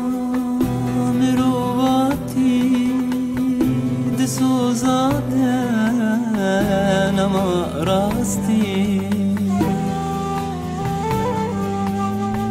گرچو آوام رواتی دسوزاده نما راستی دهس راده دخوزی پاک روانات شین تیلی راتی دهس راده دخوزی پاک روانات شین تیلی راتی دوباره ریز و سلاف جگهدار هیوی اف ام رج سر پیلا 100.5 آنها تکلیک بماره سر هجمارمه 429 566 صباح بخير. صباح بخير. صباح تجي بخير. شحالك؟ باشن تشاوا يحيى. باشن شحال وجه؟ والله باشن قلكي سباس. بلي كرم بك يحيى. شبو سؤالي صوت سيوحشت. صد و سی و هشت. قلكي سباس بوداش بو بيونديات تمينتنا بخير وخوشيد. بلش بو بيتر ام انا كي آگاهیا جي ام ناس بكن دوي دميده ام بيزانن كول باجار شامي و بتايبت لتاخا كردا زور آوا الورجي قالك زور هاتك شاندن بلیکو الباجار قامشلو سرهلدان دست بکر لید 14 آدار دود 12 آدار جیده لروج زور آوا الورجی گلک زورتر هات کشاندن کو دز خورت ازلامه و تاخی هاتن گرتن هروها کسی کو گناه هاتن گرتن کو دو تاخی جیدما د ورد او تاخات حصار کرنجی کو نان و آفجی سر وقت کری لبری کو ام بین جمعی وانی خوامی تکلیا خو بگرن آنا که صباح بخير. صباح بخير. صباح تجي بخير. مشاونا. باش سباس شواي. والله ونساغ بن خدي إيرو روجكا غمدينا براستين. قال لك سباس. ساغ بن براستي جهة وشهيدة جنة إن شاء الله بيشتا. إن شاء الله باغيريزا. سرساغية جمال باطي وارا أم بيجن. بله. براستي بيورك قال لك تحلوكا بو وزحمت بو. بس أسخازم بيجم بلي كرم بك بافيريز ونساغبن يعني براسي أب نظامها هنا بابلاني أكثر بابلانا ولد عايشي براسي يعني صرت تناقضات النقباء كردا وكردا كرد وعربة براسي أم بخازن بيجن إنه يعني ثقة بنظامنا بي أم هي بيت قنقو كرد أب ويرا براسي ريز واحترام إمام أستاذ محمود را قال لك احترامي يتكرم ساعتها يخش با في بويرا وش ما رخشك شيء فكر يعني أم بيجن قو أب دوزه أزاري نبي عبرت جملتين من كدرة لا عبرة لهم يعني دفي أم استفادة بكن وأم ثقتي ندنا ولو نظام يعني أم الهذا قرن يعني ياما جارسر ياما بقران ناما قو أم الهذا قرن أم ابن دستك ابن قوتك وإلا زحمة مديد بمثلا الدكانية ما شاوى كردا بالذات يعني شاوى هاتنا دين ويعني روشا بازاري بتفاهي ويران بكرن ويران بو يعني أمنا بيجن عرب سي شوفين عربة هنا يعني براسي عربنا هنا باش وكما مستوى محمود بو هنا جيب بشكل ياما قرتن يعني وكا كم محاماة يعني أم ريز واحترام جواي ولو رأيقو يقول الجانبي ملت سكنن وإنسانة بيشكتنا بس أم بيجن بالدرجة الأولى أم ملتي كرد أم لغير بله باوی ریزان بله سپاس بونه رینا تجی ام بهوینه کو کرد ما براستی ببین دست کل هفه گرن بله برسا پیش بر کامت ناسکر صدو سیهونه بله گلکی سپاس بو بش دربوناته و تکلیات مرد من نوا خیر و خوشیه ده ازی وگرم جم حوالی ما هفکاری ما مالوا علی بخیر هاتی وسبه سپیده باش کاتیا سپیده باش و گهدارین هجا بله ما مستشتر ما مستند دیج ما مستعمل و انتخابن تسر روش زور آوال بازار شامت مر با آخف دوی دمید دروجا 14 و 15 آدار 10,004 دەستپێکێ بەری ئەس بەحسا ڕەوشا زۆراوا بکەم وەک تێبینیکی بچۆک بژم ji ber ku niha dem dema jiyana hevbeş û heva jiyanê ew gerek yanî merûrê nede gerek merûrê nede ev em bêjin çi livandina hestên necatperestî diriya meselen ev gotinên tên gotin کو وی چاقه عربا دزی کرن زانم چی کرن داوی دا اد بجم گرک مروري ندوی که او لواندنا هست نجات پرستی دهیله کو جیانا هفبش دوره دا بکفت مطرسیه دا اجبر ام بجن دوی چاقه دا گرک خلکه خوین وندا کر گلک خلکه زاروک خواندا کرن گلک خلکه ايش دید چاغا نها اف گوتن تن گوتن او هستن نجات پرستی تن لواندن چاغا بین لواندن راستی مترسید کول سر جیانا هفبش ام بین سر روشا زور آوا راستی روجا 13 هیوا آداره دست بکر روزا 12 آداره القامشلو روزا 13 آداره و صبح زو ساعت 8 صبح راستی سلاو و ریز جوان خالد را نها گرتیه زندانه سوری داش 2012 حتی نها بلکی تفگرا سیاسی پرساویجی نها که جوان خالد روزا 13 آداره ساعت 8 صبح داکت گولان زور آوا و دره دکانین زور آوا گرتن اوی دره چند دکانا گرتن و خلک همیشه دره دکانا گرت و خلک داکت گولانه و وک امبیجن خواپیشاندانک گشتی یعنی زاروک و پیرک و ظلام خلک همی داکت و شارعی روزا 13 آدار بویرنگی حتی عصر پشتی عصر درباس بو پشتی کو هنک ریسپین زور آوا و هر واسا هنک امبیجن دوباتن رژیمه وک نافبینکاریه کرن کو هون نما در کفن و ام تشکی بوه ناکن لی مخابن پشتی خلک زور آوا کتن تا خیدا تا خاد دور پیچ کرن چیه کش کار خواه گریا دریدا هاد گرتن چیه کش مال درد کت آنوی بچوا دورک دی تارک دی دوی واردا هاد گرتن اف گرتنا روژا عول بو روژا شوا 15 آداره سر 16 آداره وی شوه او حمله مداهمات اشيبي خلكي حميه بهيست الزور آوا بحزاره خلكاتن گرتن نه بصدا بحزاره ظلام زور آوا دا تشتا ناوي و مير ام قارب بيجن مير و كيمي 5 سالا نهشتن و حتى بيجي 15 سالا بيش 15 حتى 5 سالا مير زور آوا دا نهشتن اوه هشت گلگی باندورك نینیل سر درونیا زارو قابله جبر ساعت دوسیه شب مال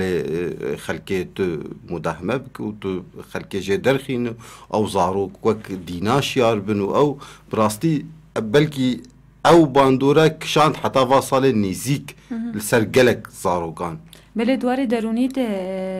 مامستمال فاد دما کو گنان و آف زور آفا قد کرن دورد چه باندور آوی بوشی سر وازاروکا براستی وا روژا 13 و پیدا پشتی هات دور پیچ کرن آوونان وقتی هات قد کرن خلق کردش در وای زور آوا دخواستن تنه آریکارکی بکن بزور آوارم بجه خلق رکن دین خلق مزه خلق وادر کرد دخواستن بس تنه آریکارکی بکن لی زور آوا دور پیش کروش همی آلیوا دور پیش کرو او ظلامن زیده 5 ساله یه نهادن گرتن هزار خوزی دخواستن کو بهاتان گرتن دمودا همه دا لی ندیتیان کو زاروکی واد تینه برچینه نکارن مثلا باریک نان جوارا پیدا بکن نکارن تشکی جوارا پیدا بکن و 4-5 روز اد بجن بلکی 13 حتی 19 ما دور پیشگیری زور آوا 2-5-6 روزا دا روش گلکی خراب زور آوا تف جیا 2-6 روزا دا بلکی هنك ريسبين زور آوا أفن عمر مازن خواستن كو تيكليه برجيمرا بكن ريفكن أو لي تفايدات نبو ما دي خلق تاري أو دكانو تشتد تاري دا تنه أو جيانا خبي بيواد كانا ريفا برن حتى أو 4-5 روزا درباس بي بله آنها سر 429 566 تکلی که بمرمی تکلی خواب بگرن سبات بخیر با وجه بخیر وی سبات جی بخیر هون چاوانه باشن سپاس جابرزان چاوی باشن ساغ به سلاف جبو حرد و میوانی و ساعتا واخوش بارزر محمود و ما مستمال و بله سپاس شتر جی جابرزان رحمه خودل الشهید دوازده آدار بستیم دست دیوا و باوی و خودی روژه کی گله کی گران بو گران بونا وینا وقت چی بو کاتیا وقت دقینا قامشلی عین بوی گرانیه بو تبی رام 12 آذار 2004 روزا اینه بو مباراه بس مباشر بو سر رادیو ویشاغی از يعني خورتا قشا استماع لإذاعات سوري ذكر بو مباراة قهد شو اجنت شو ملعبي اللي مال اخو الراديو مناري بري مبان كرقو كتشي ايه مذيع دبي ملعبا قامش لي شرطي بويا امجي والله معاتن براولو تشيك تيبو مسري خوا كرشباكي تفقرا خلكي هي اندركتن شارعي لاي ابي زلامي مي بازداني ما قو تشي قو والله قال تشي الملعبة يودبي شرطي بويا وي تنابي راس ودنجي قربال غيج ملعبي هاتا دي مالا بابي منزيكي ملعبي بو والله وقت بيجي يعني فجري تشيك بو كاتيا خوزي بواروجا تبلو اشكنجه المدبو وظلم المدبو خوزي بواروجا هستي كرداتيه قلكي خورتبون كرد قش دستك بون اما يعني ويتشاغي از بدرقستي بو مجامعة خلاص كربو ري وريواني السر ويجع دا عمود جباجان يا قسمو حطاق ومركيت هنا بوش خلكي اشترد بيت قفلا وما قشا ذكر قيريني وقت ام بشهيدة اردر ذكتر تشتكي از بيقي وكوي افتقينا قامش لي وكوي بو قول قسكي هستي ما تشيك بون يعني نزاروجا كي قلكي جران بو ام تد دستك بون نخوش بو آلية بشتي افشر خلاص بو جارنا ما ديوب سامي دركم السرجع دي بيتشي هين مدنارين جهنك برشعدي وانا قرتي وسلاح دستي وادي ودداو يا هون داد تجانا يعني مروج ولوجي دقحري انه تمستهدفه بله وبخودك خوينا با خورتا رجيا خوينا با انساني بريء رجيا وكاداوي كي تشتكل وافا قران وخوزي وك بابي ريزان قو مشخور جوي روجي ما درز قرت منو ام قش دي سافا قرن دستك وام بدستي خولها بدون خن تبدستي غيني خو بدستي غيني كردالي خستن لمكب خوشه بس بدستي بري مني كرمانج لي خستن لمتكبو تعدل مدبا ازدق حرم خدي بروجي بري ونخدي انا ليه مخابل اري والله بلي وجبو برساوا صدو سي ونه صدو سي ونه وساعتها وخوش ساعتها تجي خوش جابرزان قالك سباش بو تجي تبينتنا بخير وخوشيده بلي مي بقر نجمي ماني خوام بلكي از ديسا بروواجي اف تكلين بمرتين كرين بروواجي فاتي كليات بجم چه بيف كو ام بزانن انه او وينا كو كيا زيدتر بكن gerek ام نبيشن چاقا ام بحثا جارنا لواندنا هستان لواندنا تشتين كو هستياري تدا هنا تشتين كو ام جي بترسن وي جوات البنغوي هف بخن هجر ام دلسوز بن هجر ام دلسوزه دوزا كردي وهر وسط دلسوزه آرامية جواكا كردي gerek hem ki mehaş ew peyvên ku hestan dilivînin ew peyvên ku wê nakokiyê çêbikin ji ber di ragihandinê da tiştek hê ku navê wê xîtab bil kerahiyê merû rahêjiye merû nehêle di ragihandinê bi giştî de ji ber wê yekê belkî nakokiyê kurdî hene ew hene helbet wê rojek bê ev nakokî namînin ji ber tücara tu nakokî berdewam newîne heta dawiyê illa qonaxek tê ew nakokî radibin ji ber vê yekê wek hêviyekî ku peyvên ku nakokiya zêdetir bikin merû nebêje peyvên ku hestên necatperestî bilivênin wek navbena Ereb û Kurda da merû gelkî kar neyne ji ber ku me bivêne vê em li deverkîne gelek pêk hat tê dane em şirîkê hev yê avê ne yê hewayê ne yê jiyanê ne yê axê ne ji ber vê yekê em nikarin ji hevdû cihê bibin ji ber vê yekê hinkî em wek Kurd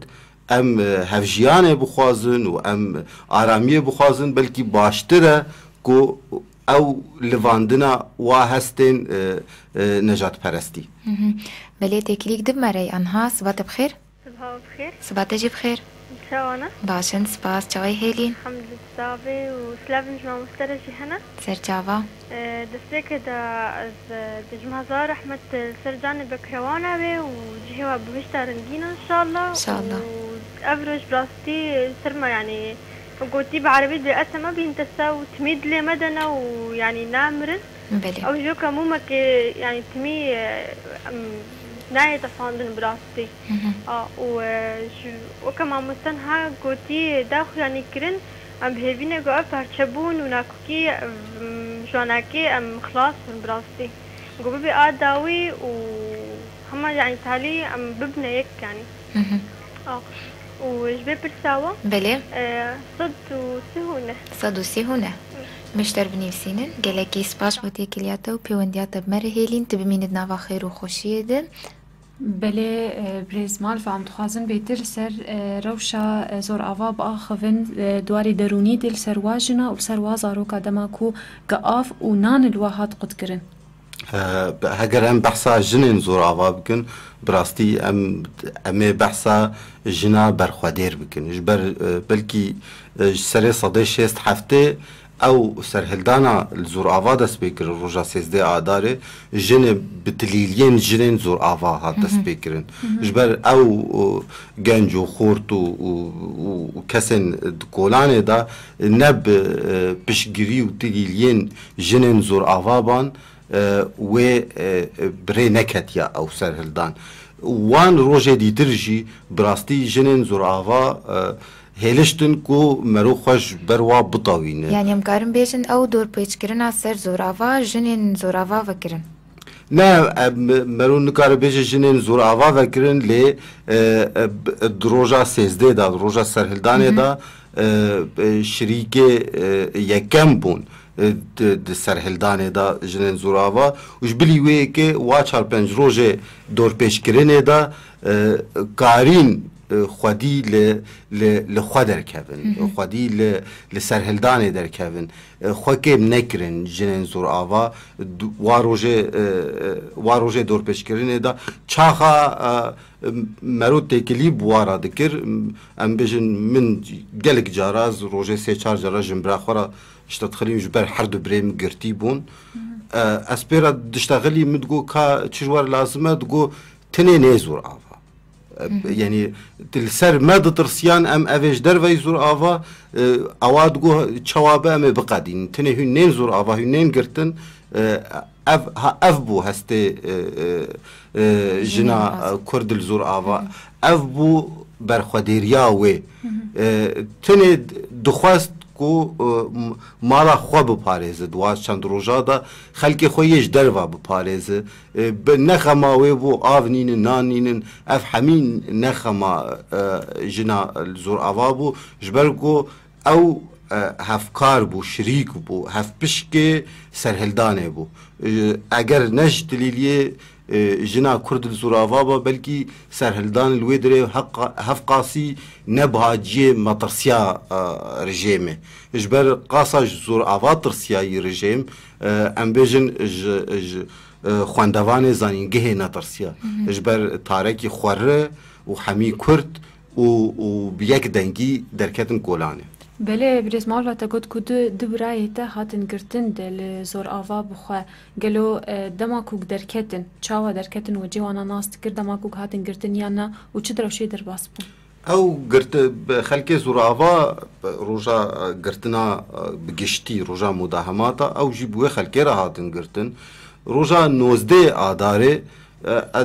bêjin belkî serê sedê heftê heştê ji girtiya hatin berdan ew jî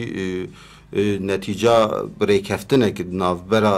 rêspiyên taxê û rejêmê da gelek xelk hatin berdan piştî wê bi mehekî du meha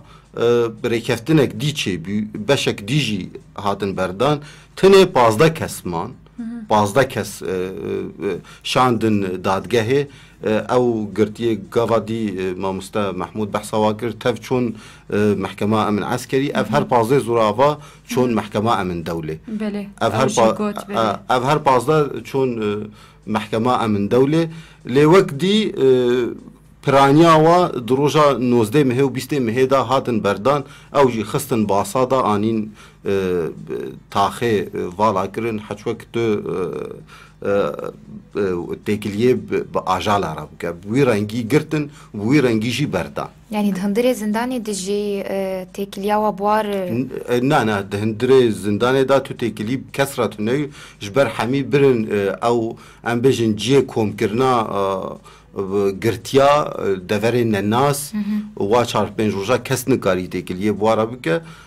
hinek rêspiyên Zorava ketin wê nêvê da û hinek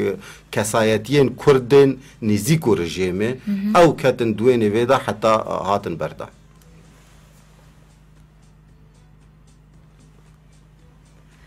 Belê her wiha dema ku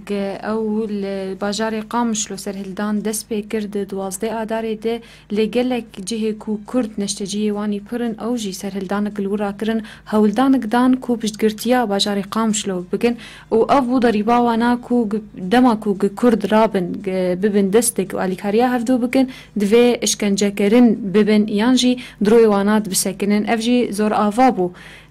براستی سپاسی گلکی مزنش کسی زور آوار هنن بزنن که تل باجار شامه بو و تلور تبیتر درو شوانا زانی بو لی دسپیکا کو جن دسپیکرن کو اوجی آدیکاریا هفجینن خوب بکن ایکو هاتن گرتن ایکو برای و هاتن گرتن دور ده چه حرکه کرن چه کرن حتا کو دنگی واجی درکفو و بلاو به وی چاغه بلکی راگاندن نوک نها رولکیاوی او هبو آن بلکی راگاندنا جهان چاوه خوش بویره زور آواد گرد بلکی تی بیراوت هوا آن نا وی چاغه بلکی نای بیراوت اما مزناکن راگاندنه گلک ام بیشن رونی ندا سر بویره سرهلدانا 12 آداره اجبر رژیم سوری وی چاغه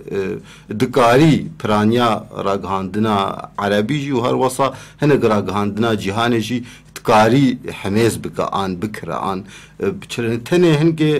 راستی تلویزیونا روج هبو تلویزیونا روج هبو گلک رونی داسر وابو یرا هر وصا تلویزیونات هرما کردستان بس براستی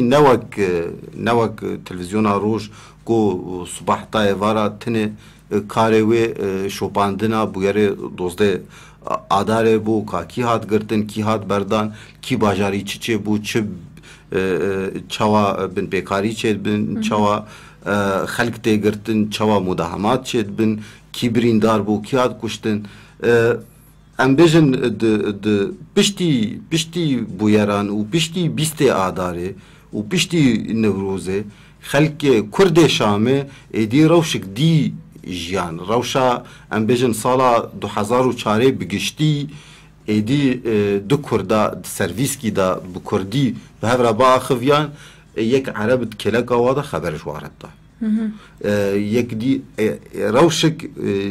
ايدي بهف نباوري چه بو اوجي رولا راگاندنا عربي بارا بهتر تدا هبو رولا راگاندنا سوري تدا هبو كو اف مخربن اف ولاتي مخراتكن اف نزانم چتكن گلك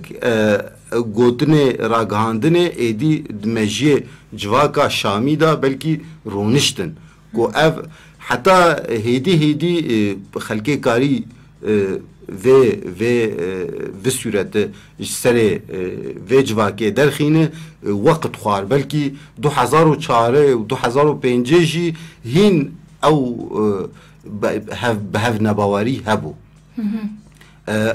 بروشا جواکا شامه بلکی بروواجی روشا جواکا ام بیجن دورا جزیریا آن روجاوای کردستانیا اجبر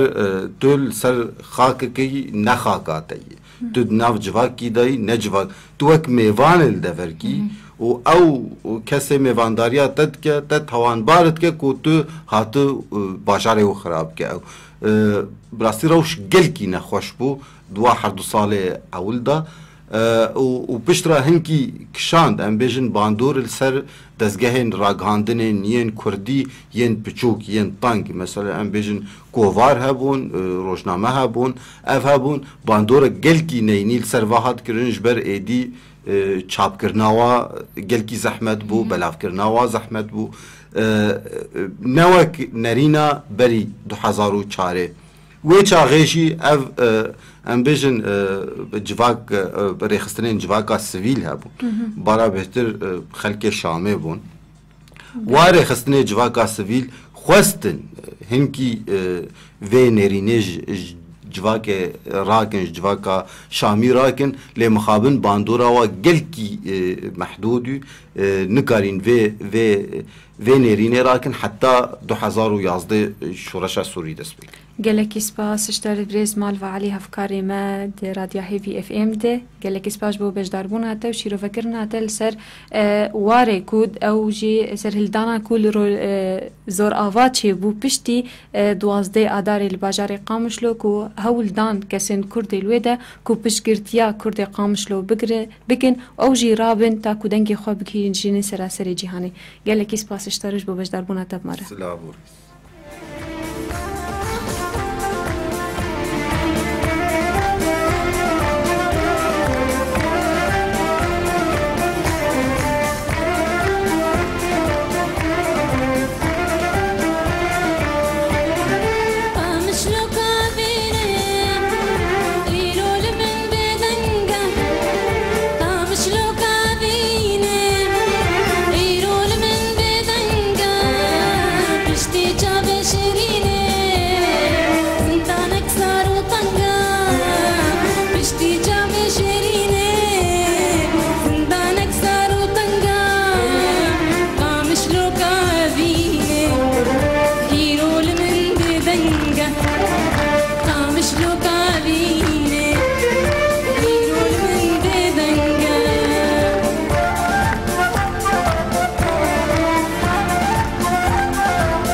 دوباره ریز و سلاو گلو خناف جحمو گهدارن هیوی اف امرا گهداری هیجا و دلال بلی گهداری ما ام ایرو گیان داویا خلق خوی سپیده هیوی اف ام لی نداویا ما يب گهدار اركاتيا بله هي فيفين ما مقابلات ما تايبت السيرفر جهن كسن ايه بردوان گرتن دروجا دوازدي اداري دو كو چيروكي گرتن الجموانا هنه همي هول بدن كو ايه هول بدن كو بكهجن جمع راديو هيفي اف ام بگه ناون داما تاكو هم هي فيفين كي مقابلات بچوكو بارشي بكن ودنگي وانا بكهجن نوا بريكو ام هي فيفين خو بكن بريو بدمكي امي راگهنن سر بلاسات نقطه کو دما هی فیوینه و میوانی مکیه لی آنها که می خاطر جوا بخوازن جبر کو 2 ساعت 11 آنها که در کفن خلای که بیدنگ ام بسکن سر جانی بکروانین دوا سر هلدانا 12 آداره